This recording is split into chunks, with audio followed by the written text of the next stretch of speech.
Mr. Day of Stoneham. Thank you, Madam Speaker. And through you to the members, Madam Speaker, I ask that when a vote is taken on this matter be taken by a call of the yeas and nays. Mr. Day moves when a vote be taken by a call of the yeas and nays.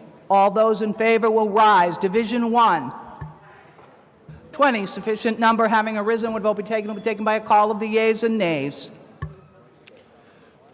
Mr. Day of Stoneham. Thank you again, Madam Speaker, and through you to the members, and thank you to the members of Division 1 for their support on the yeas and nays.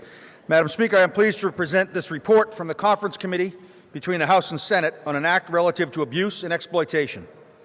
Let me start by thanking our Vice Chair of the Judiciary Committee, the gentlelady from Somerville, for her support on this effort and her work on this bill and the Conference Committee.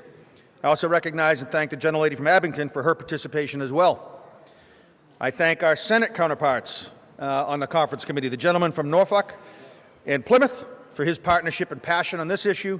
I similarly extend my gratitude to my counterpart on the Judiciary Committee, the Senator from Middlesex and Worcester, and as we do with his counterpart in the House, I'm grateful for the Senator from Worcester and Hampden for his bipartisan support of this Conference Committee report.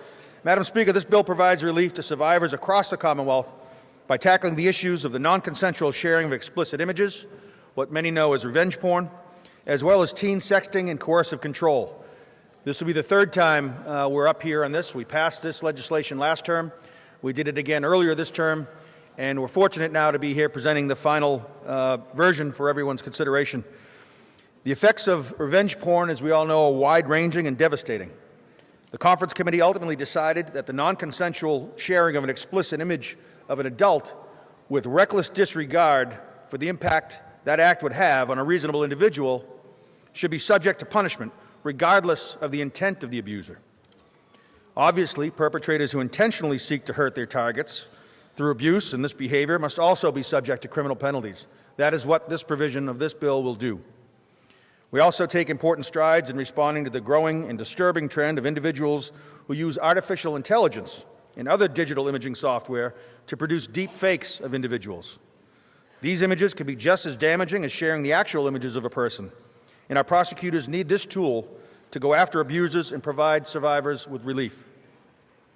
We recognize, however, that for many teens, the stiff criminal penalties associated with the possession and dissemination of explicit images so frequently does not match their adolescent and mistaken behavior.